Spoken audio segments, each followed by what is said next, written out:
Hello, good afternoon everyone. क्या हाल चाल है भाई, कैसे हो सब लोग? Good afternoon, good afternoon. कैसे हैं सारे बच्चे 12th के जो पढ़ रहे हैं, जो धमाल मचा रहे हैं? आज हम लोग सोल्यूशन के चौथे लेक्चर पे आ चुके हैं भाई, और सोल्यूशन काफी हद तक खत्म होने वाला है। तो फटाफट जल्दी जल्दी जुड़ जाओ यार सारे लोग, जो जो बच्चे आने वाले थे। अभी हम लोग जल्दी से अपना इस सेशन शुरू करेंगे, और आज का सेशन होने वाला है बहुत ही ज्यादा झन्नाटेदार, तुम्हारे दिमाग की नसें हिला देगा। ये सेशन तुम्हारे दिमाग की सारी के सारी नसें हिला कर रख देगा, क्योंकि इसमें हम करेंगे होमवर्क क्वेश्चन का डिस्कशन। किसने कहा कि YouTube बैच है तो भाई होमवर्क डिस्कशन नहीं हो सकता, डाउट डिस्कशन नहीं हो सकता? सब हो सकता है और सब मिलेगा, क्यों नहीं मिलेगा, राइट?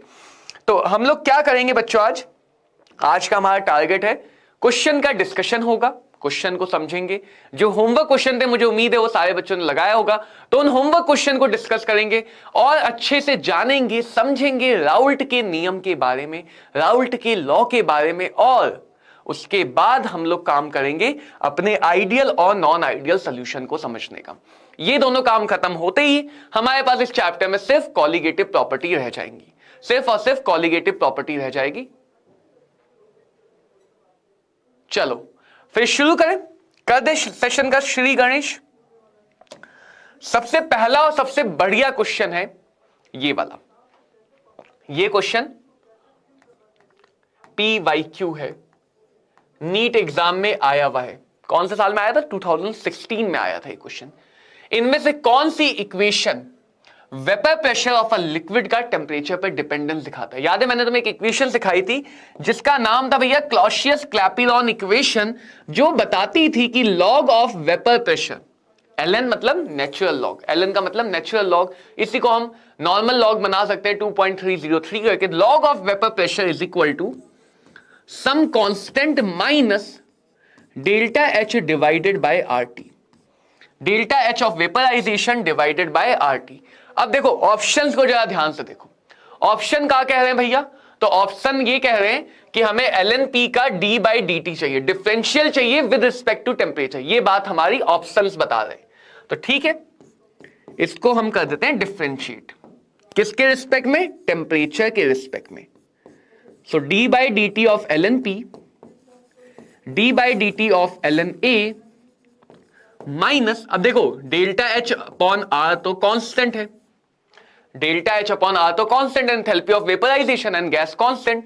तो हम क्या करेंगे, इसको लिख लेते हैं d/dt, delta H vaporisation upon gas constant बाहर आ गया 1/t। 1/t को तुम चाहो तो t टू द पावर -1, तो ये आ जाएगा 0, कांस्टेंट का differentiation 0, minus delta H by R t to the power -1। ये बेसिकली क्या है? t to the power -1, x to the power n का डिफरेंशिएशन होता है n multiplied by x to the power n-1। तो -1 की पावर का डिफरेंशिएशन हो जाएगा -1 multiplied by t to the power -1 x to the power n का differentiation. ये माइनस हो गया प्लस, सो ये बन गया delta H vaporisation divided by R T square. तो ये आ गया हमारे पास d/dt of ln P, delta H vaporisation by RT square. Option संख्या सी सही हो गया। सी वाला सही ना, माइनस साइन हाँ डी वाले में है, डी वाले में है। समझ में आया सबको बढ़िया से? तो ये बहुत इंपॉर्टेंट क्वेश्चन है भाई, इस क्वेश्चन की इंपॉर्टेंस अपने ही लेवल पे बहुत ज्यादा है। अगला क्वेश्चन देखें। पहला क्वेश्चन क्या कह रहा है? पहला स्टेटमेंट कि vapour pressure of a liquid is dependent on it's nature. क्या ये बात सही है? सॉरी, क्या ये बात सही है कि लिक्विड का वेपर प्रेशर उसके टेम्परेचर पे डिपेंड करता है, नेचर पे डिपेंड करता है? बिल्कुल सही बात है। ज्यादा वोलाटाइल लिक्विड होगा तो वेपर प्रेशर ज्यादा होगा, कम वोलाटाइल लिक्विड होगा तो वेपर प्रेशर कम होगा। Two liquids can never have same vapour pressure. क्या ये बात सही है कि दो लिक्विड का वेपर प्रेशर कभी भी सेम नहीं हो सकता है? तो ये बात पूरी तरह से तो नहीं, लेकिन पूरी आधी अधूरी फॉल्स है। क्यों? Suppose because of some reason, किसी वजह से लिक्विड का वोलाटिलिटी नेचर सिमिलर हो गया तो उनका वेपर प्रेशर सेम हो सकता है। So statement 1 is correct, statement 2 is incorrect. Answer will be option B. अब देखो ऐसे क्वेश्चन नीट एग्जाम में इस बार बहुत पूछे गए, और ऐसा घुमा फिरा के एक छोटी छोटी लाइन, एक क्वेश्चन आया था activation energy of a reaction can be 0। अब सही या गलत सोचते रह गए लोग। तो ऐसे छोटी छोटी बातें नीट एग्जाम में बहुत बार आई हैं। Which is the correct order of vapour pressure of the liquid at same temperature. तो समझना, हम क्या कह सकते हैं कि जो वेपर प्रेशर है, अगर याद हो तो वेपर प्रेशर का मतलब ये तो बिल्कुल भी नहीं है वेपर का pressure. Vapour pressure is pressure at equilibrium.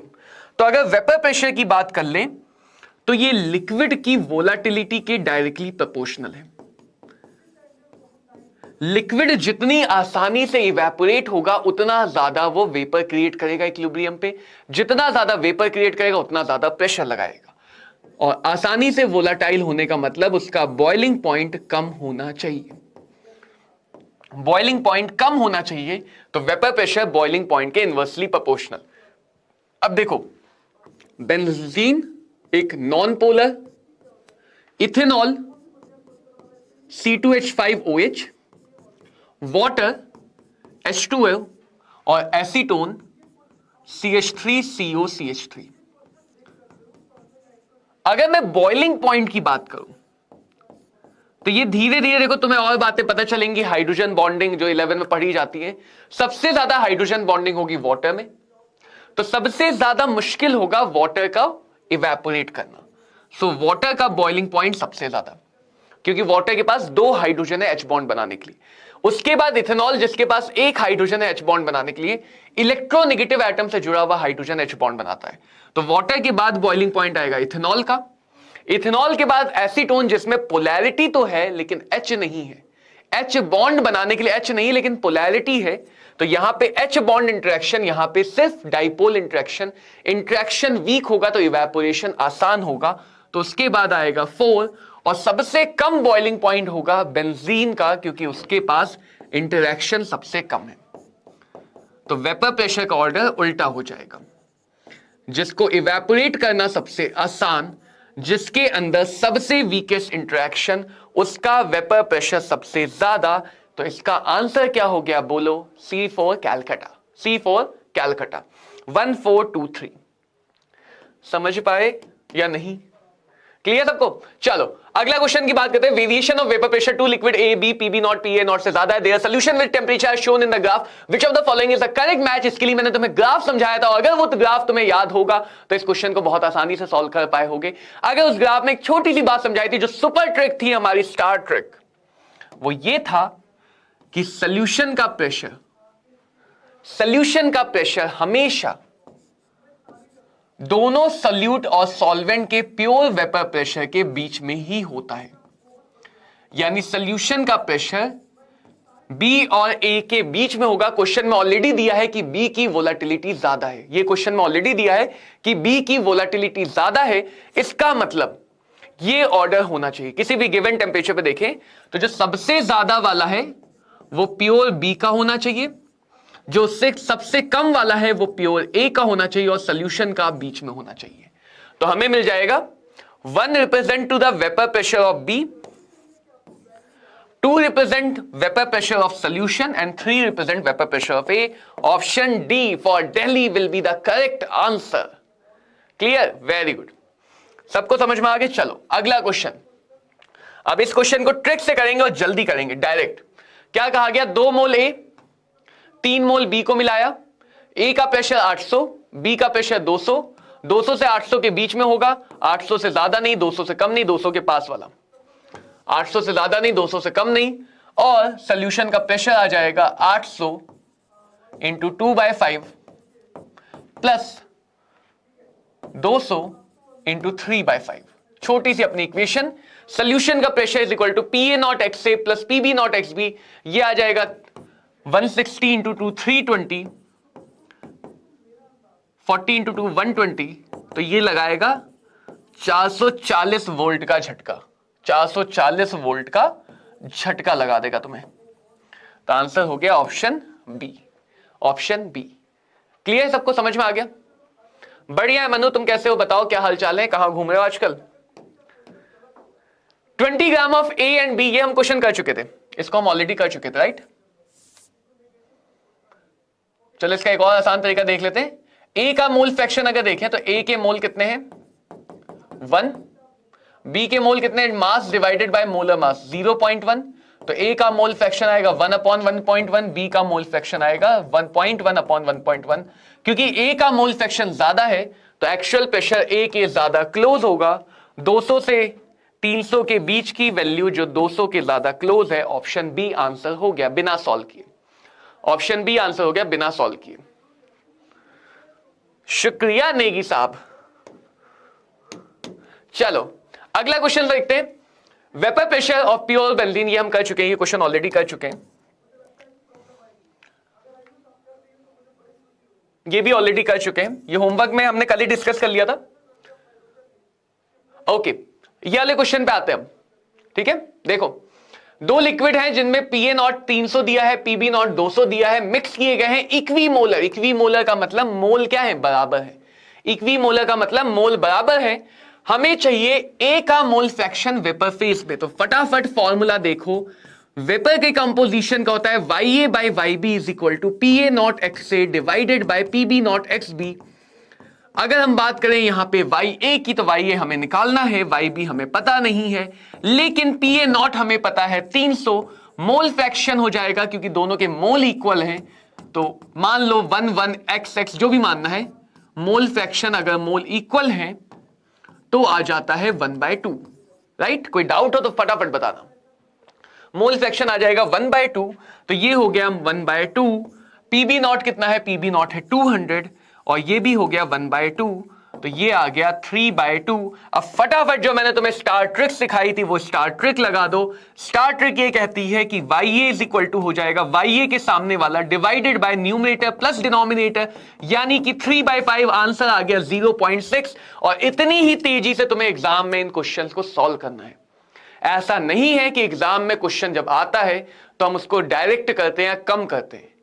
Question का सॉल्यूशन हमेशा डिटेल ही होता है।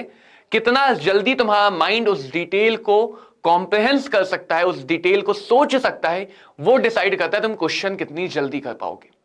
किया हमने पूरा सॉल्यूशन है, सिर्फ एक छोटी सी ट्रिक लगाई है जो बहुत काम की है, और बाकी हमारे ने माइंड का इस्तेमाल किया है उसको प्रैक्टिस करवा करवा के, जो काम तुम्हें करना है। अगले क्वेश्चन पे बढ़ते हैं। बेंजीन और टोल्यूइन आइडियल सॉल्यूशन बना रहे, विच ऑफ द फॉलोइंग में B mole fraction of toluene. Toluene का मोल फ्रैक्शन चाहिए वेपर फेज में। जब भी हमें वेपर का कॉम्पोजिशन चाहिए होता है बच्चों, हम लगाते हैं डाल्टन्स लॉ। क्या लगाते हैं, डाल्टन्स लॉ, राउल्ट लॉ के साथ मिला के। बेंजीन का डिवाइडेड बाय टोल्यूइन का, प्योर बेंजीन का वेपर प्रेशर, बेंजीन का मोल फ्रैक्शन सॉल्यूशन के अंदर, प्योर टोल्यूइन का वेपर प्रेशर और टोल्यूइन का मोल फ्रैक्शन सॉल्यूशन के अंदर। अब देखो बेंजीन का कितना है 900, बेंजीन का मोल फ्रैक्शन कितना है 0.6, टोल्यूइन का कितना है 360, टोल्यूइन का मोल फ्रैक्शन कितना है। मोल फ्रैक्शन हमेशा एक ही दिया जाता है क्योंकि मोल फ्रैक्शन का समेशन हमेशा 1 होता है। तो बेंजीन का अगर 0.6 गिवन है तो टोल्यूइन का हो जाएगा 1 - 0.6 यानी कि 0.4।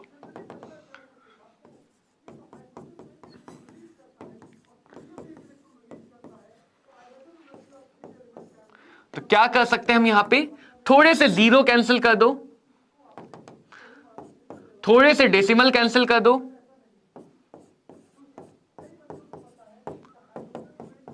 15/4 आ गया। फटाफट अपनी स्टार ट्रिक लगा दो। स्टार ट्रिक कहती है कि टोल्यूइन का चाहिए ना, तो टोल्यूइन के सामने क्या है 4, 4 डिवाइडेड बाय 19, 4 डिवाइडेड बाय 19, ये आ गया हमारे पास टोल्यूइन का वेपर में मोल फ्रैक्शन, टोल्यूइन का वेपर में मोल फ्रैक्शन। तो इस तरह से बच्चों हम लोग फटाफट आंसर तो जल्दी जल्दी निकालते ही हैं, सॉल्व भी जल्दी जल्दी ही करते हैं। ये ऑलरेडी हम कर चुके हैं।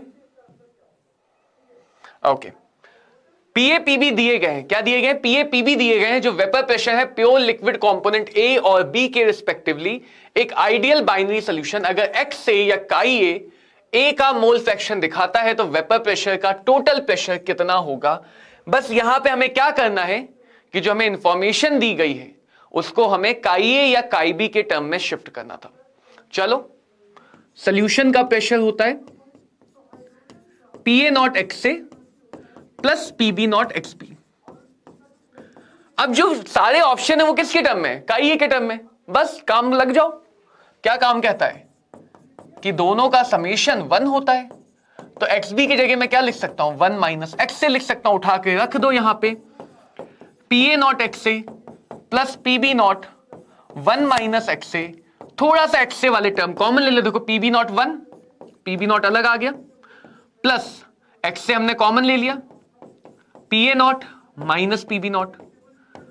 तुम चाहो तो माइनस साइन को भी बाहर निकाल के, माइनस साइन को भी बाहर निकाल के इसको तुम P B not minus P A not लिख सकते हो, माइनस साइन को बाहर निकाल के।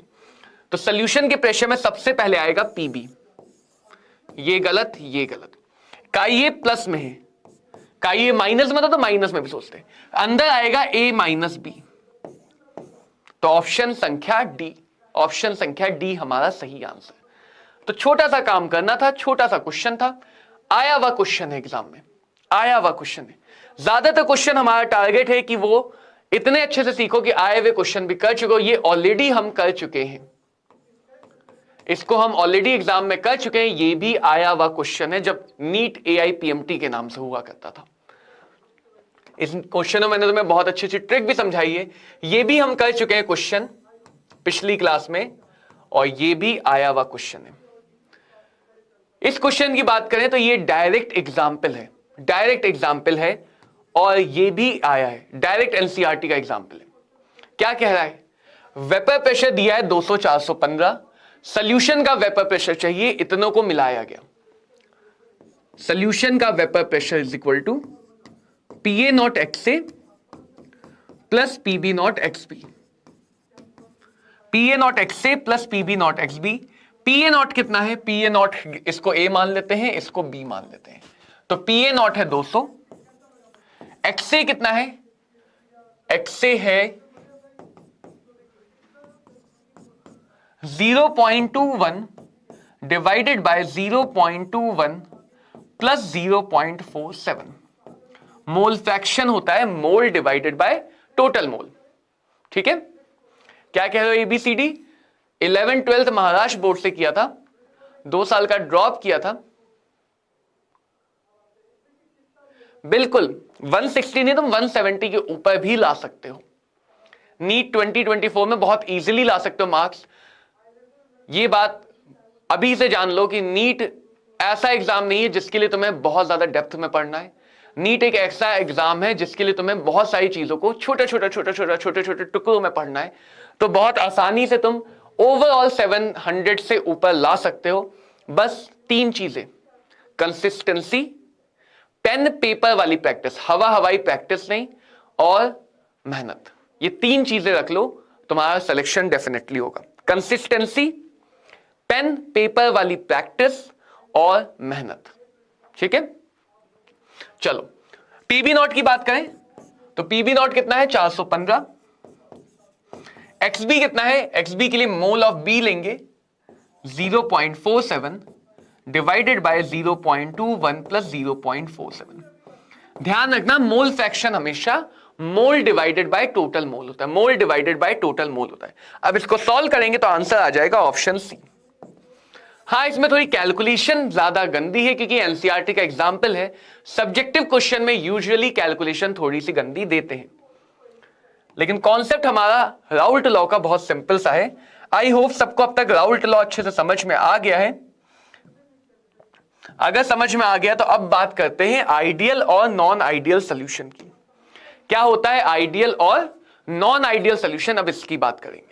तो इसके बाद बस हमारे चैप्टर में एक और टॉपिक बचेगा which is colligative property and went of factor, जो सबसे ज्यादा इंपॉर्टेंट है एग्जाम के लिए।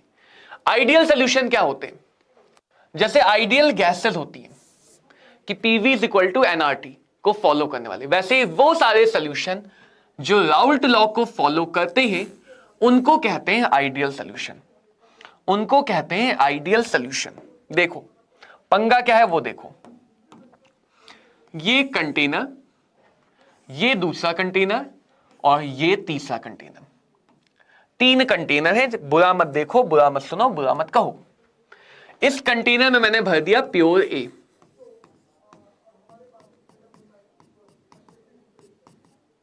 तो अगर सिर्फ ए है तो यहां पे मुझे मिलेगा पी ए नॉट, यहां पे मिलेगा पी ए नॉट, राइट।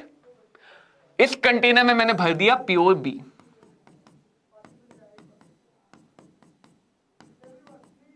इस कंटेनर में मैंने भर दिया प्योर बी। अगर सिर्फ बी है तो यहां पे जो प्रेशर मिलेगा पीबी नॉट, क्या मिलेगा? PB not. और यहां पे इस बीच वाले कंटेनर में मैंने दोनों को मिला दिया, तो यहां पे एक सोल्यूशन आ गया which is of A and B. A और बी को मिला के एक सोल्यूशन आ गया, ठीक है बात? ए और बी को मिला के एक सोल्यूशन आ गया। अब जरा समझना ध्यान से कि यहां पे जो प्रेशर मिलेगा वो ए की वजह से आएगा P A not X A, B की वजह से आएगा P B not X B. इतना तो हमें राउल्ट का नियम बताता है, राइट? टोटल के लिए हम इन सबको ऐड कर लेते हैं। अब इस बात को जरा ध्यान से सुनो और समझो कि जब वेपर प्रेशर बन रहा है या जब गैस बन रही है, इवेपोरेशन हो रहा है, तो लिक्विड फेज के जो पार्टिकल थे जो आपस में जुड़े हुए थे, उन पार्टिकल्स को टूट के अलग होके इवेपोरेट होना होगा, गैस बनना होगा। तो ये जो लिक्विड फेज के पार्टिकल हैं, इनके बीच में कुछ इंटरेक्शन रहा होगा, कुछ फोर्स ऑफ अट्रैक्शन रहा होगा। इसको ब्रेक करना पड़ेगा, तब जाके ये पार्टिकल अलग अलग गैस बनेंगे, तब जाके ये पार्टिकल अलग होके गैस बनेंगे। ऐसे ही जब बी का केस है तो बी में बी और बी के पार्टिकल के बीच में अट्रैक्शन हो रहा होगा, लिक्विड में कुछ ना कुछ अट्रैक्शन तो रहा होगा। इसको जब हम ब्रेक करेंगे तब जाके बी के गैस बनेंगे। सॉल्यूशन में क्या हुआ? सॉल्यूशन में ए के भी पार्टिकल्स हैं, बी के भी पार्टिकल्स हैं, तो ए और ए के पार्टिकल आपस में भी फोर्स लगाएंगे, बी और बी के पार्टिकल आपस में भी फोर्स लगाएंगे। लेकिन मिक्सिंग का मतलब है कि ए और बी के पार्टिकल भी आपस में फोर्स लगाएंगे, यानी सॉल्यूशन में इन वाले फोर्सेस को ब्रेक करना पड़ेगा, तब जाके इवेपोरेशन होगा। तो हम क्या देख पाते हैं कि प्योर और सॉल्यूशन में अलग अलग टाइप के फोर्सेस को ब्रेक करना है। ABCD 1.5 hour daily by yourself, 1.5 hour पर subject daily by yourself, that is more than enough. 1 घंटा भी अगर डेली करते हो तुम 365, मतलब 10 महीने में 1 घंटा भी डेली करते हो, पर सब्जेक्ट 1 घंटा daily is more than enough, definitely. देखो, तो अगर हम चाहते हैं कि जो सॉल्यूशन में प्रेशर है वो डिपेंड करे प्योर स्टेट के डायरेक्टली, प्योर वाले प्रेशर पे डायरेक्टली प्रोपोर्शनल, वो कब होगा? जब जितना स्ट्रॉन्ग ये वाला फोर्स है उतने ही स्ट्रॉन्ग ये वाले हों और उतने ही स्ट्रॉन्ग ये वाले हों। ये रिलेशन तभी होल्ड करेगा, सही बात, ये रिलेशन तभी ट्रू होगा जब जितना मुश्किल या आसानी से यहां पे इवेपोरेशन हो रहा था, जितना मुश्किल या आसानी से यहां पे इवेपोरेशन हो रहा है, उतना ही मुश्किल या आसानी से यहां पे इवेपोरेशन हो। यानी इन सारे फोर्सेस की स्ट्रेंथ सेम होनी चाहिए। तो यही बन जाता है क्राइटेरिया कि एक्चुअल लाइफ में अलग अलग सल्यूट, अलग अलग सॉल्वेंट एकदम इक्वल इंटरेक्शन तो कर ही नहीं सकते। यानी ये चीज मिल पाना बहुत ही रेयर केस है, बहुत ही आइडियल केस है। तो ये रिलेशन एग्जैक्टली इक्वल मिल जाए ऐसा बहुत रेयर होता है। तो जहां पे इक्वल मिल गया वहां पे हम कहेंगे राउल्ट लॉ हमेशा फॉलो होगा, लेकिन जहां पे इक्वल नहीं मिलेगा वहां पे कहीं ना कहीं इन एक्सप्रेशन में दिक्कत आएगी। और इसीलिए हमारा क्राइटेरिया आ जाता है ideal and non ideal solution. So basically ऐसे सोल्यूशन बच्चों जहां पे इंटरेक्शन प्योर वाले और सोल्यूशन वाले बिल्कुल बराबर होते हैं उसको बोलते हैं आइडियल सोल्यूशन, उसको बोलते हैं आइडियल सोल्यूशन। और वो सोल्यूशन राउल्ट लॉ को हर एक वैल्यू पे फॉलो करेगा। उसके लिए ग्राफ में भी कोई वेरिएशन नहीं आएगा। उसके लिए ये equation P A is equal to P A not X A, P B is equal to P B not X B and P solution is equal to P A not X A plus P B not X B. ये सारे equation हमेशा true होंगे, ये सारे equation हमेशा true होंगे। Clear सबको? ये सारे इक्वेशन हमेशा ट्रू होंगे इस टाइप के सॉल्यूशन के लिए, इस टाइप के सॉल्यूशन के लिए। और काम की बात समझो, काम की बात समझो, ऐसे सॉल्यूशन को मिक्स करने पे कोई भी इंथैल्पी या वॉल्यूम चेंज नहीं आएगा। देखो, इसको याद रखना चाहो, अगर रखना चाहो तो आसान सा है। आइडियल के लिए 0, अभी आगे आएगा पॉजिटिव डेविएशन के लिए पॉजिटिव, नेगेटिव डेविएशन के लिए नेगेटिव। तो enthalpy of mixing and volume of mixing, enthalpy of mixing का मतलब मिलाने पे एनर्जी एब्जॉर्ब या इवॉल्व होगी नहीं। वॉल्यूम चेंज मतलब अगर मैंने 20 ml और 30 ml मिलाया तो नेट वॉल्यूम 50 मिलेगी, 50 से कम मिलेगी, 50 से ज्यादा मिलेगी। लेकिन मिक्सिंग करने पे रैंडमनेस हमेशा बढ़ेगी और मिक्सिंग हमेशा स्पॉन्टेनियस होगा।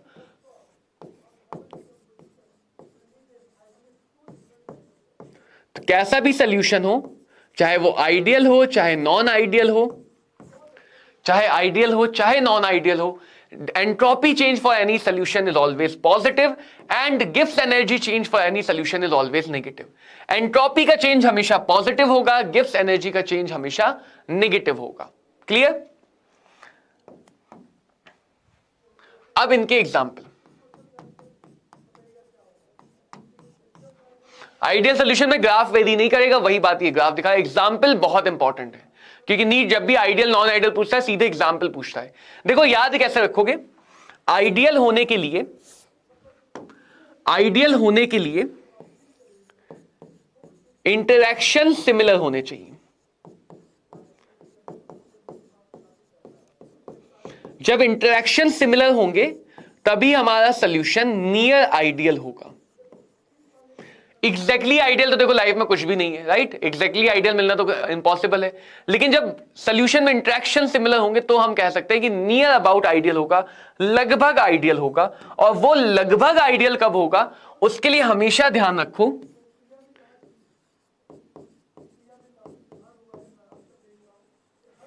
कि सल्यूट और सॉल्वेंट सिमिलर होने चाहिए। सिमिलर कैसे होंगे? वो एक ही ग्रुप को बिलोंग करें, उनमें एक ही, अगर ऑर्गेनिक है तो एक ही फंक्शनल ग्रुप लगा हो, होमोलोगस सीरीज हो, ज्यादा अंतर ना हो। जैसे बेंजीन और टॉल्वीन, बेंजीन 6 कार्बन का एरोमेटिक हाइड्रोकार्बन, टॉल्वीन 7 कार्बन का एरोमेटिक हाइड्रोकार्बन। दोनों केस में बेंजीन और टॉल्वीन दोनों केस में सिर्फ और सिर्फ एक CH2 का डिफरेंस है, तो इनके इंटरेक्शन बाकी ज्यादा से काफी सारे सिमिलर होंगे, और सिमिलर होंगे तो ये लगभग आइडियल सोल्यूशन होंगे। CCl4 और सिलिकॉन HCl4, कार्बन और सिलिकॉन एक ही ग्रुप के दो नियर अबाउट मेंबर हैं, बहुत क्लोज है, तो इनके इंटरेक्शन भी एक जैसे होंगे, तो near about ideal. Butane 4 carbon का एल्केन, हेक्सेन 6 कार्बन का एल्केन, दोनों ब्रांचिंग में नहीं, दोनों स्ट्रेट चेन है, सिमिलर इंटरेक्शन। BrCl एक ही फंक्शनल ग्रुप को या एक ही ग्रुप ऑफ पीरियोडिक टेबल को बिलोंग करते हैं। तो जब भी तुमसे क्वेश्चन आता है विच of the following can be near ideal, तुम्हें 4 में से वो ऑप्शन ढूंढना है जो सबसे ज्यादा क्लोज हो। 4 में से वो ऑप्शन ढूंढना है जो सबसे ज्यादा क्लोज हो। तो एग्जाम्पल पहचानने आने चाहिए, मेन तो यही है। या तो तुम एनसीईआरटी के सारे एग्जाम्पल याद करोगे, या भी मैं तुम्हें सिखाऊंगा कि नॉन आइडियल कैसे पहचानते हैं। आइडियल कैसे पहचानते हैं, तो उसके लिए तुम्हें यह ध्यान रखना है, जितना ज्यादा हो सके सल्यूट और सॉल्वेंट आपस में एक जैसे होने चाहिए, मिनिमम डिफरेंस होना चाहिए, उनके बीच में मिनिमम डिफरेंस होना चाहिए। 4 ऑप्शन में से वही ऑप्शन नियर आइडियल होगा जिसमें डिफरेंस मिनिमम होगा।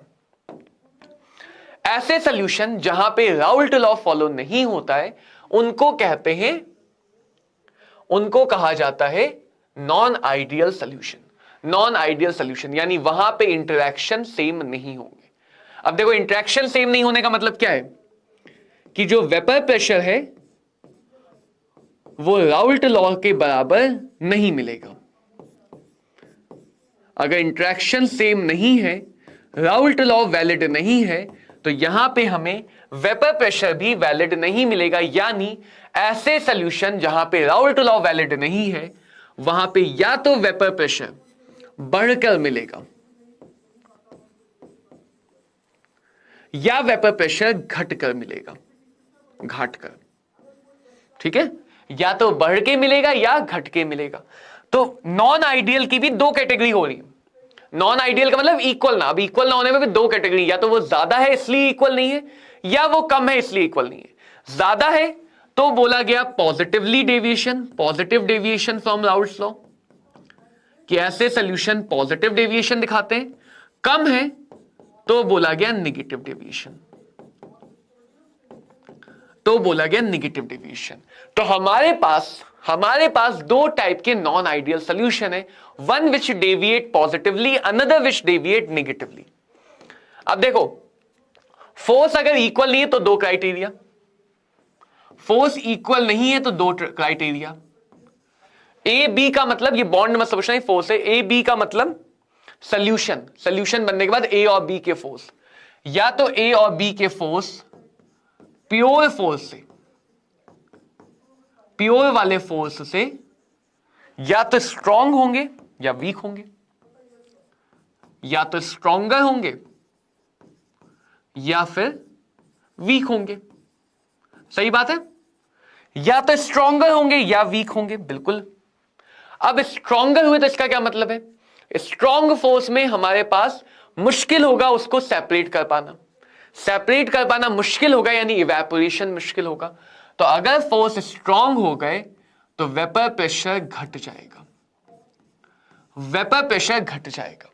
और अगर फोर्स वीक हो गए, वीक का मतलब अब हमारे पास सेपरेट करना आसान हो जाएगा, सेपरेट करना आसान हो गया तो हमारे पास वेपर प्रेशर ज्यादा मिलेगा।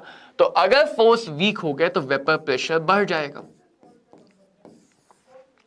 यानी जिसमें हमें पॉजिटिव डेविएशन मिलता है उसमें फोर्स क्या होते हैं, कमजोर। जिसमें हमें निगेटिव डेविएशन मिलता है उसमें फोर्स क्या होते हैं, स्ट्रांग। बस यही तो पहचानना है, यही तो पहचानना है। और अगर वेपर प्रेशर घटा, बॉइलिंग पॉइंट की डेफिनेशन देखो, ऐसे ग्राफ से समझाता हूं, ग्राफ देख के डरना नहीं। मान लो ये हमारा एक्सटर्नल प्रेशर है, ये हमारा एक्सटर्नल प्रेशर है, ठीक है। तो बॉइलिंग पॉइंट क्या कहता है, अगर तुम किसी चीज को गर्म करते गए करते गए करते गए करते गए, जिस पॉइंट पे उसका वेपर प्रेशर बाहर वाले प्रेशर के इक्वल हो जाए, उस पॉइंट के टेम्परेचर को कहते हैं बॉइलिंग पॉइंट। उस पॉइंट के टेम्परेचर को क्या कहते हैं, बॉइलिंग पॉइंट। क्या होता है बॉइलिंग पॉइंट, कि मान लो तुम्हारे पास वेपर प्रेशर था, तुम टेम्परेचर बढ़ाते गए बढ़ाते गए बढ़ाते गए बढ़ाते गए तो वेपर प्रेशर भी बढ़ता गया। तो कहीं ना कहीं ऐसा होगा कि वेपर प्रेशर बाहर वाले प्रेशर के इक्वल हो गया, और बाहर वाले प्रेशर के इक्वल हो गया तो हम कहेंगे कि यहां पे बॉइलिंग हो सकती है। ये आइडियल मान लेते हैं, ये आइडियल। तो निगेटिव डेविएशन, निगेटिव डेविएशन में प्रेशर घट जाएगा, पॉजिटिव डेविएशन में प्रेशर बढ़ जाएगा। पॉजिटिव ऊपर, निगेटिव नीचे। पॉजिटिव डेविएशन में प्रेशर बढ़ जाएगा, बढ़ जाएगा, और निगेटिव में प्रेशर घट जाएगा। तो खुद देखो, पॉजिटिव वाला पहले ही इंटरसेक्ट कर दे रहा है, पॉजिटिव वाला पहले ही इंटरसेक्ट कर दे रहा है, और निगेटिव वाला आगे इंटरसेक्ट कर रहा है। तो क्या ये बात अब समझ में आ रही कि अगर वेपर प्रेशर घटा बच्चों, अगर वेपर प्रेशर घटा तो अब हमें ज्यादा गर्म करना पड़ेगा बाहर के इक्वल करने के लिए। अगर वेपर प्रेशर घटा तो अब हमें ज्यादा इक्वल करना पड़ेगा बाहर से बराबर करने के लिए, और ज्यादा गर्म करने का मतलब बॉइलिंग पॉइंट बढ़ जाएगा। तो वेपर प्रेशर और बॉइलिंग पॉइंट अपोजिट काम करते हैं, वेपर प्रेशर और बॉइलिंग पॉइंट अपोजिट काम करते हैं। तो पॉजिटिव डेविएशन में बॉइलिंग पॉइंट घट जाता है, क्योंकि देखो ये सारी बातें तुम्हारे दिमाग में क्लियर होनी चाहिए, क्वेश्चन पूछता रहता है इन सारी बातों के लिए। तो वेपर प्रेशर अगर बढ़ रहा है, यानी पॉजिटिव डेविएशन में वेपर प्रेशर बढ़ के मिलता है, बॉइलिंग पॉइंट घट के मिलता है। नेगेटिव डेविएशन में वेपर प्रेशर घट के मिलता है, बॉइलिंग पॉइंट बढ़ के मिलता है, बॉइलिंग पॉइंट बढ़ के मिलता है। तो देखो यहां पे देख के समझ में आ जाएगा, हमारे स्टैंडर्ड ग्राफ स्ट्रेट लाइन थे, हमारे स्टैंडर्ड ग्राफ स्ट्रेट लाइन थे। ग्राफ अगर ऊपर शिफ्ट कर गए, सारे के सारे ग्राफ अगर अपने स्टैंडर्ड वैल्यू से ऊपर शिफ्ट कर गए, तो इसका मतलब यहां पे कौन सा डेविएशन है, यहां पे पॉजिटिव डेविएशन है। पॉजिटिव डेविएशन में बच्चों हमें प्रेशर बढ़ के मिला, बॉइलिंग पॉइंट घट के मिला। जो इंटरैक्शन है सॉल्यूशन वाले वो वीक है, सॉल्यूशन वाले इंटरैक्शन वीक है। डेल्टा एच भी पॉजिटिव, डेल्टा वी भी पॉजिटिव, मिक्सिंग करने पे एंट्रोपी या रैंडमनेस हमेशा बढ़ेगी और गिब्स एनर्जी हमेशा घटेगी। रैंडमनेस हमेशा बढ़ेगी और गिब्स एनर्जी हमेशा घटेगी, गिब्स एनर्जी हमेशा घटेगी, क्योंकि स्पॉन्टेनियस मिक्सिंग होती है हमेशा। क्लियर है सबको? एग्जाम्पल पे भी आते हैं, अभी एग्जाम्पल समझाते हैं। निगेटिव डेविएशन में क्या है, जो स्टैंडर्ड ग्राफ था स्ट्रेट लाइन, अगर हमारे सारे के सारे ग्राफ उस स्ट्रेट लाइन से नीचे आ गए, यानी प्रेशर हमें घट के मिल रहे, सारे के सारे प्रेशर घट के मिल रहे, तो इसको बोलते हैं नेगेटिव डेविएशन। प्रेशर अगर डिक्रीज कर रहा है तो बॉइलिंग पॉइंट बढ़ के मिलेगा, यानी जो भी कैलकुलेटेड वैल्यू, जो भी एक्सपेक्टेड वैल्यू उससे कम या ज्यादा, यानी नेगेटिव डेविएशन तब होगा जब फोर्स स्ट्रांग हो जाएंगे।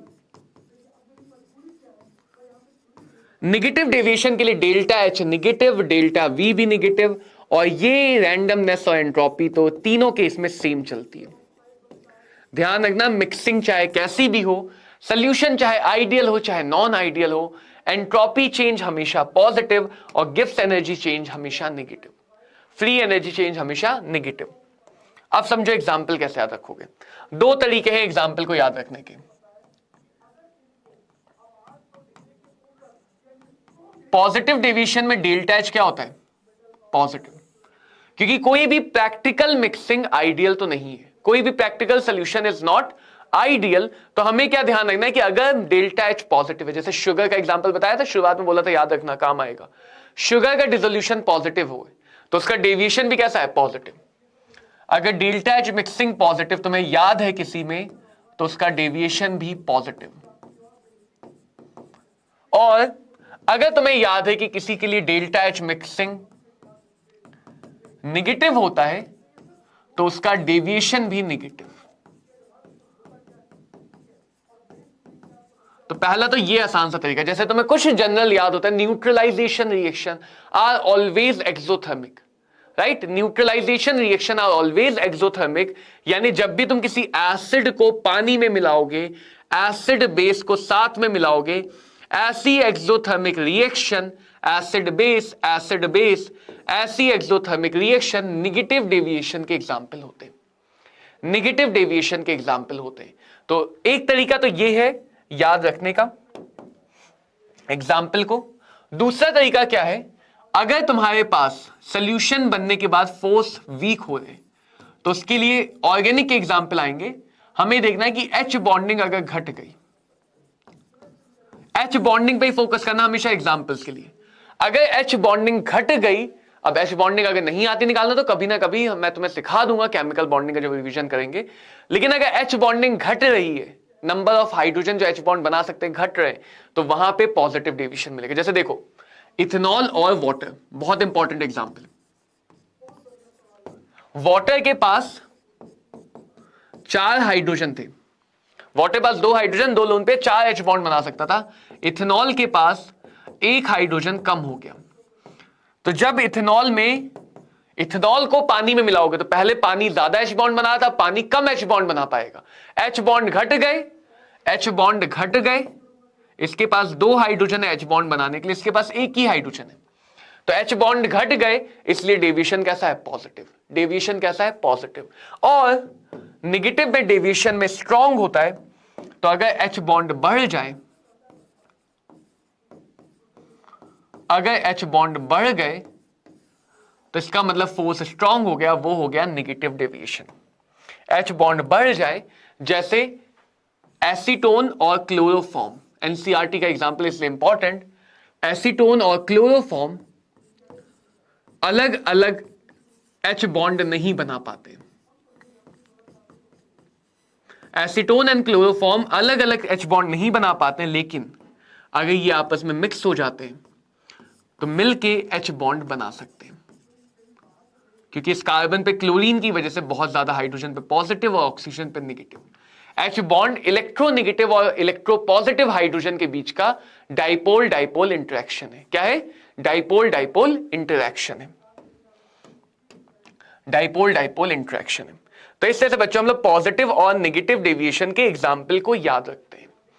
अब आता है एजियोट्रॉपिक मिक्सचर क्या होता है। देखो समझना, यूजुअली जितने भी नॉन आइडियल सोल्यूशन है, नॉन आइडियल सोल्यूशन है,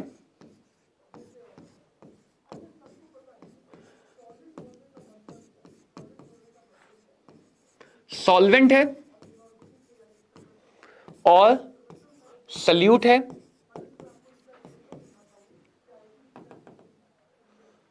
सॉल्वेंट और सल्यूट है, और इनके बॉइलिंग पॉइंट अलग अलग होते हैं। और यही हमारा फंडामेंटल कॉन्सेप्ट है बिसाइड डिस्टिलेशन, कि अगर हम किसी चीज को डिस्टिलेशन से अलग करना चाहते हैं तो डिस्टिलेशन का मतलब होता है कि दो लिक्विड हैं, उनके बॉइलिंग पॉइंट अलग अलग हैं, उनके बॉइलिंग पॉइंट अलग अलग हैं, और बॉइलिंग पॉइंट अगर अलग अलग हैं तो एक लिक्विड जिसका बॉइलिंग पॉइंट कम है वो पहले इवेपोरेट होगा, एक लिक्विड जिसका बॉइलिंग पॉइंट ज्यादा है वो देर से इवेपोरेट होगा। तो जो लिक्विड पहले इवेपोरेट होगा वो कहीं और कलेक्ट हो जाएगा, जो लिक्विड इवेपोरेट नहीं होगा या बाद में होगा उसको कहीं और कलेक्ट कर लेंगे। सो डिस्टिलेशन की मदद से हम सेपरेशन कर सकते हैं लिक्विड का। डिस्टिलेशन की मदद से बच्चों हम लोग लिक्विड का सेपरेशन कर सकते हैं, लिक्विड को अलग अलग कर सकते हैं। क्लियर सबको ये बात? पक्की बात? सही, चलो बढ़िया।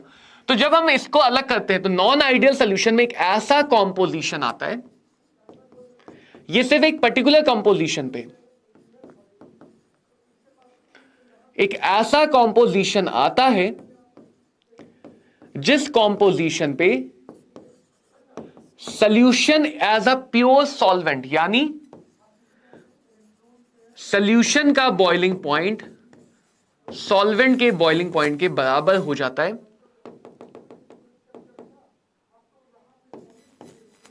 या ये कह सकते हैं कि सॉल्यूशन एक सिंगल टेंपरेचर पे बॉइल करता है। सॉल्यूशन एक सिंगल टेंपरेचर पे बॉइल करता है, इसका मतलब अब सॉल्यूट और सॉल्वेंट अलग अलग बॉइल नहीं करेंगे, इसीलिए इनको बोलते हैं constant boiling mixture. Azeotropic solution को यह भी कहा जाता है these are constant boiling mixture, these are constant boiling mixture. यानी कि एजियोट्रॉपिक सॉल्यूशन में क्या होगा? एजियोट्रॉपिक सॉल्यूशन में बच्चों सारे के सारे सॉल्यूट सॉल्वेंट जितने भी कंपोनेंट हैं वो सब एक साथ बॉइल करेंगे, एक साथ कंडेंस होंगे, एक साथ इवेपोरेट होंगे, एक साथ कंडेंस होंगे। यानी तुम उन्हें किसी भी डिस्टिलेशन मेथड से सेपरेट नहीं कर सकते हो।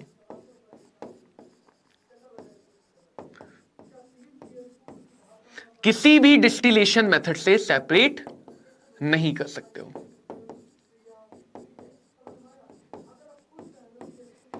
किसी भी डिस्टिलेशन मेथड से सेपरेट नहीं कर सकते, ना फ्रैक्शनल ना सिंपल, कोई डिस्टिलेशन मेथड यहां पे काम नहीं करेगा।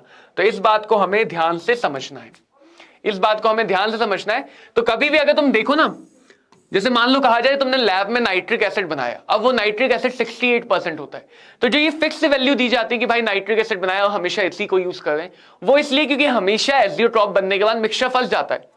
ऐसा नहीं कि इनको सेपरेट नहीं कर सकते, इनको सेपरेट करने में खर्चा ज्यादा होगा, अलग टेक्निक लगेगी। तो अनलेस अंटिल हमें बहुत ज्यादा प्योर नहीं चाहिए, हमारे पास लैब में जो भी सोल्यूशन होते हैं वो एजियोट्रॉपिक सोल्यूशन होते हैं, या वो हमारे पास एजियोट्रॉपिक मिक्सचर होते हैं। तो हमें यह ध्यान रखना है कि एजियोट्रॉपिक सोल्यूशन को हम किसी भी डिस्टिलेशन मेथड से सेपरेट नहीं कर सकते हैं, किसी भी डिस्टिलेशन टेक्निक से सेपरेट नहीं कर सकते। तो अगर बात की जाए तो एक पॉजिटिव डेविएशन वाले सोल्यूशन है, जैसे ethanol water, 95% ethanol in water. एक नेगेटिव डेविएशन वाले सोल्यूशन है। पॉजिटिव डेविएशन में बच्चों, पॉजिटिव डेविएशन में बॉइलिंग पॉइंट घट के मिलेगा, क्योंकि वेपर प्रेशर बढ़ गया तो बॉइलिंग पॉइंट घट के मिलेगा। नेगेटिव डेविएशन में बॉइलिंग पॉइंट बढ़ के मिलेगा।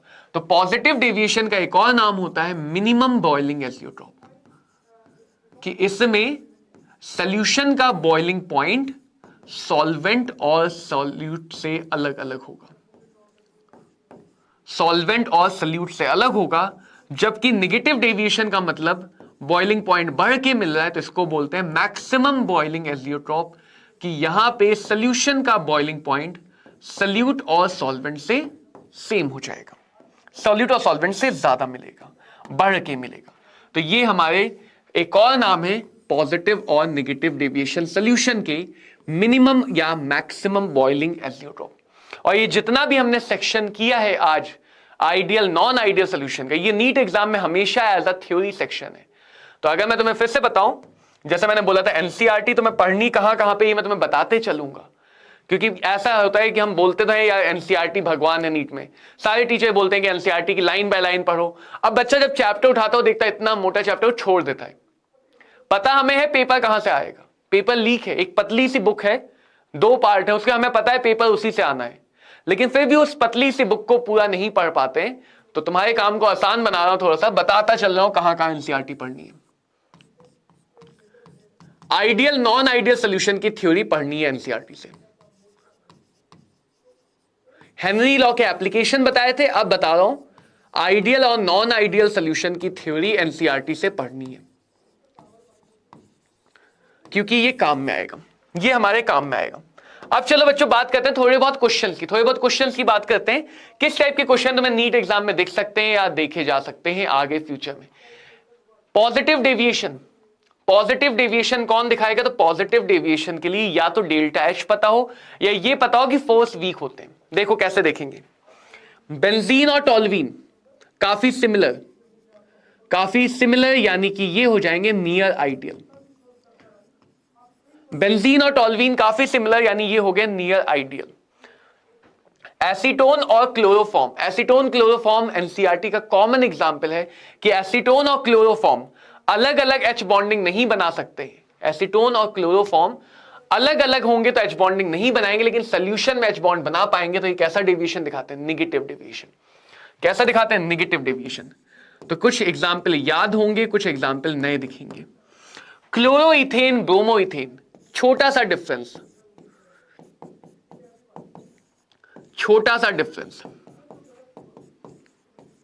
Near ideal.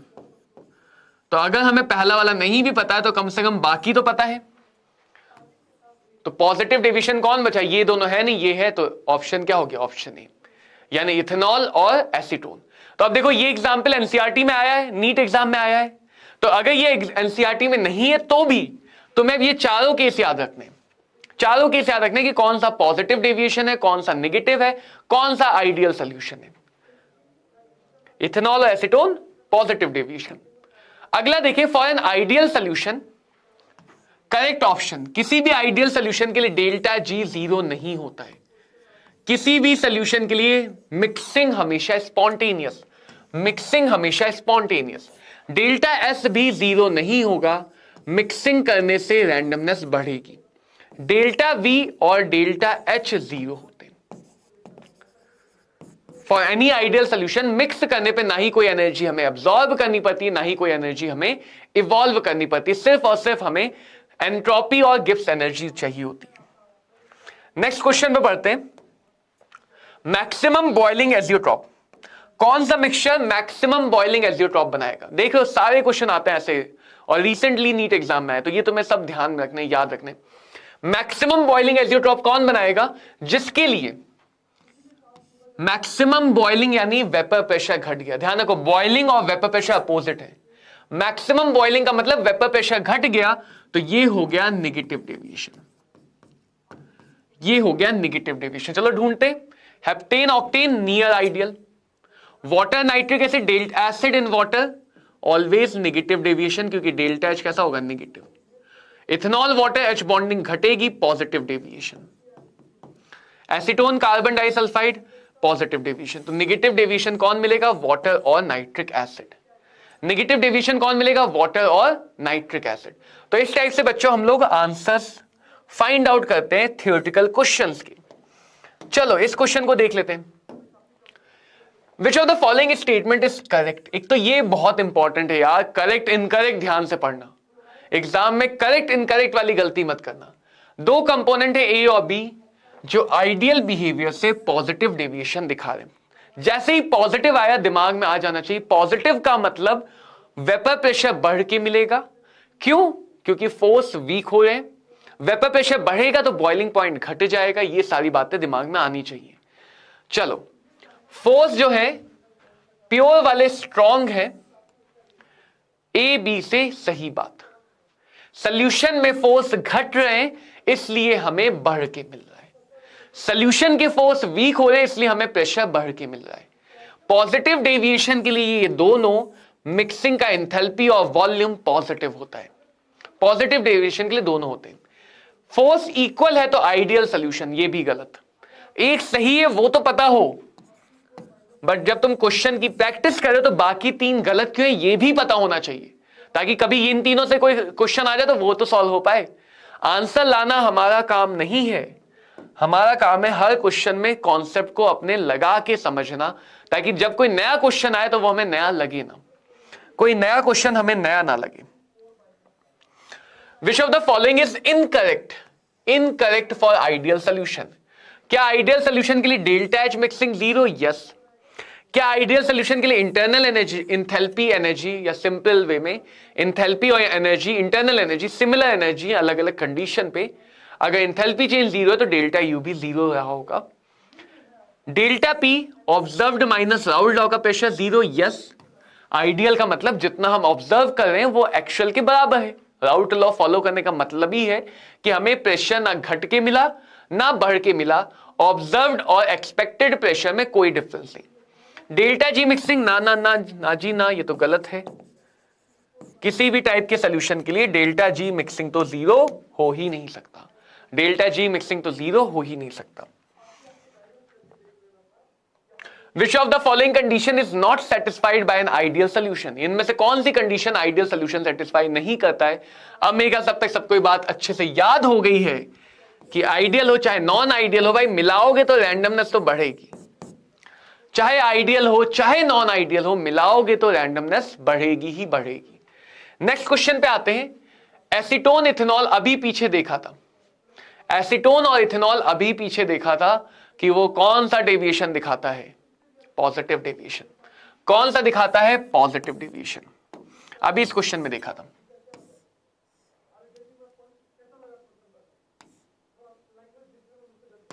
ये वाला पॉजिटिव डेविएशन, इथेनॉल और एसीटोन।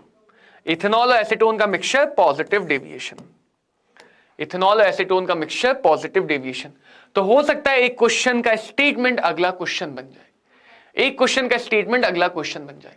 राउल्ट लॉ अगर फॉलो करना है यानी कि आइडियल सोल्यूशन बनना है, राउल्ट लॉ अगर फाइनल फॉलो करना है यानी कि आइडियल सोल्यूशन बनना है, फोर्स ग्रेटर हो नहीं, स्ट्रॉन्ग हो गए तो नेगेटिव डेविएशन, कम हो गए तो पॉजिटिव डेविएशन, सेम रहने चाहिए, सेम रहने चाहिए, और सेम रहेंगे तो डेल्टा वी मिक्सिंग 0 होगी। डेल्टा वी मिक्सिंग 0 मतलब मान लो तुम्हारे पास एक 50 ml का पेग है, नॉट पेग, 50 ml का लिक्विड है, उसमें तुमने मान लो 20 ml मिलाया, तो वॉल्यूम 70 ml मिलना, ये आइडियल बात है। निगेटिव में क्या है कि फोर्स स्ट्रांग हो रहा है, फोर्स स्ट्रांग है तो पार्टिकल पास आ जाएंगे तो वॉल्यूम हमें 70 से कुछ कम मिलेगी। इसीलिए बोलते हैं कि डेल्टा वी मिक्सिंग निगेटिव है, वॉल्यूम कॉन्ट्रैक्शन होगा। नेगेटिव डेविएशन में हम बोलते हैं कि डेल्टा वी मिक्सिंग नेगेटिव है, वॉल्यूम का कॉन्ट्रैक्शन होगा, और अगर पॉजिटिव डेविएशन है तो वॉल्यूम हमें 70 से थोड़ी ज्यादा मिलेगी। तो ये मतलब है डेल्टा वी मिक्सिंग का कि जब हम दो लिक्विड को मिला रहे हैं तो नेट वॉल्यूम उनके समेशन के बराबर है, समेशन से कम है या समेशन से ज्यादा है। अगर पार्टिकल पास आ गए तो कॉन्ट्रैक्ट कर जाएगा साइज, अगर पार्टिकल वीक फोर्स हुए दूर चले गए तो साइज एक्सपेंशन दिखेगा। तो वॉल्यूम का एक्सपेंशन होता है पॉजिटिव में, वॉल्यूम का कॉन्ट्रैक्शन होता है नेगेटिव में। या सिंपल याद रखो, डेल्टा वी नेगेटिव है नेगेटिव के लिए, डेल्टा वी पॉजिटिव है पॉजिटिव के लिए। अगले क्वेश्चन को समझते हैं। एक आइडियल सोल्यूशन सब बना रहे हैं, कौन सा नहीं बना रहे हैं? All form ideal solution except, except का मतलब इसके अलावा सब बना रहे हैं। तो आइडियल के लिए सिमिलैरिटी ज्यादा होनी चाहिए, सबसे कम सिमिलैरिटी इसमें दिख रही है। अलग अलग फंक्शनल ग्रुप है, ये हैलाइड फंक्शनल ग्रुप है, ये अल्कोहल फंक्शनल ग्रुप है। तो इन दोनों में ऑटोमेटिकली हमें अलग अलग फंक्शनैलिटी मिल रही है, तो हमें यहां पे डेविएशन भी मिलेगा। यानी ये दोनों आइडियल सोल्यूशन नहीं बना पाएंगे, ये दोनों आइडियल सोल्यूशन या नियर आइडियल नहीं बनाएंगे। अगली बात करें, एक आइडियल सोल्यूशन कब बनता है? एक आइडियल सोल्यूशन कब बनता है? अब ये तुम्हारे लिए एक होमवर्क तो लेके जाओ यार, आज कम से कम एक होमवर्क तो घर पे होना चाहिए। तो ये वाला सवाल आप खुद करना, ये वाला सवाल घर पे करना। अब बच्चों हम शुरू करेंगे कॉलिगेटिव प्रॉपर्टी के बारे में। कॉलिगेटिव प्रॉपर्टीज क्या होती है? सोल्यूशन की कुछ ऐसी प्रॉपर्टीज होती है जो डिपेंड करती है नंबर्स पे। जैसे मान लो एक बड़ा सा पत्थर हटाना है, अब इसको हटाने के लिए शाहरुख खान आ गए, शाहरुख खान भाई आ गए, उन्होंने धक्का लगाना शुरू किया। तो उन्होंने कहा धक्का, लेकिन धक्का लगाया उन्होंने, लेकिन पत्थर हिलेगा क्या? बहुत बड़ा सा पत्थर है, नहीं हिलेगा। फिर अपने भाईजान आ गए, उसने भी धक्का लगाया, उन्होंने भी धक्का लगाया, लेकिन पत्थर अभी भी नहीं हिला। फिर अपना बीटीएस आर्मी आ गई। कौन आ गई? बीटीएस आर्मी, पूरी की पूरी आर्मी आ गई, जितने भी लोग सपोर्टर हो सब आ गए।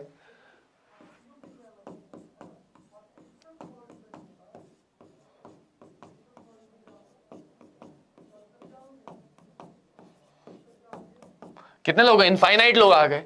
अब उन्होंने धक्का लगाना शुरू किया, अब उन्होंने धक्का लगाना शुरू किया। तो तुम बता सकते हो आसानी से कि धक्का लगाना या इस पत्थर का हिलना इस बात पे डिपेंड तो नहीं कर रहा है कि कौन हिला रहा है, अकेले पर्सन की इंडिविजुअलिटी पे निर्भर नहीं कर रहा है, ये डिपेंड कर रहा है नंबर ऑफ पर्सन पे। तो सोल्यूशन में भी अभी आगे समझेंगे, vapour pressure, boiling point, elevation, freezing point. Solution में भी ऐसी कुछ प्रॉपर्टीज होती है, सोल्यूशन के लिए भी कुछ ऐसी प्रॉपर्टीज होती हैं जो इस बात पे डिपेंड करती कि हमारे पास कितना सल्यूट है, वो इस बात पे डिपेंड नहीं करती है, वो इस बात पे डिपेंड नहीं करती कि उसका नेचर कैसा है, उस सल्यूट पे चार्ज कितना है, वो पॉजिटिवली चार्ज है, नेगेटिवली चार्ज है, न्यूट्रल है, उस पार्टिकल का साइज क्या है, उसका कलर क्या है, या और भी किसी फैक्टर पे डिपेंड नहीं करती है।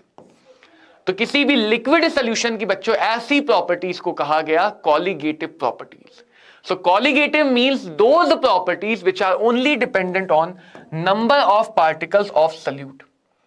और ध्यान रखना, किसके नंबर ऑफ पार्टिकल? सॉल्यूट के नंबर ऑफ पार्टिकल। किसके नंबर ऑफ पार्टिकल? सॉल्यूट के number of particle.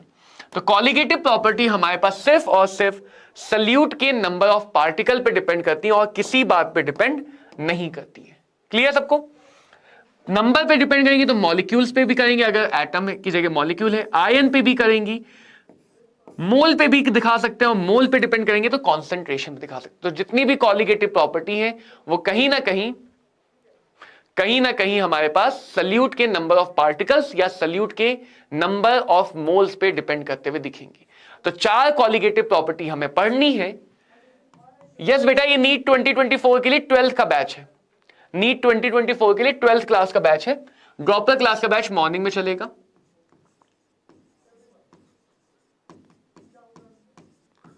One is called as relative lowering of vapour pressure, second is called as elevation in boiling point, third को हम बोलते हैं depression in freezing point, और fourth जो सबसे ज्यादा यूजफुल है उसको कहते हैं ऑस्मोटिक प्रेशर।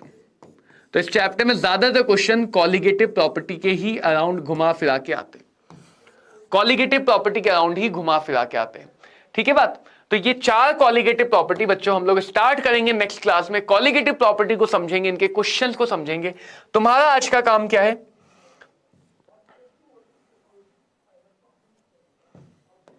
तुम्हारा आज का होमवर्क क्या है कि तुम्हें रिवाइज करना है और एनसीईआरटी के क्वेश्चन सॉल्व करने हैं। अब तुम एनसीईआरटी में स्टार्टिंग के जो राउड लॉ के क्वेश्चन है वो सॉल्व कर सकते हो, उन सारे क्वेश्चन को सॉल्व करो। जितने भी फॉर्मूले हैं उनको भी एक बार फिर से रिवाइज कर लो, और भाई ये बहुत जरूरी बात है, तीसरा काम जरूर करना है, रोज करना है, कि अपने टारगेट को अपने सामने रखना कि वो व्हाइट एप्रन चाहिए। भाई हमें क्या चाहिए? वो व्हाइट एप्रन चाहिए, और उस व्हाइट एप्रन को पाने के लिए जो मेहनत करनी है वो करनी है। तो पढ़ते रहेंगे बच्चों, धमाल मचाते रहना है, क्वेश्चंस को पेन और पेपर के ऊपर प्रैक्टिस करना है, हवा हवाई मत बनना, हर क्वेश्चन को पेन एंड पेपर पर प्रैक्टिस करना है। तो मिलेंगे बच्चों अगले सेशन में। बहुत बहुत थैंक यू सेशन ज्वाइन करने के लिए। मिलेंगे अगले, तब तक पढ़ते रहो। All the very best.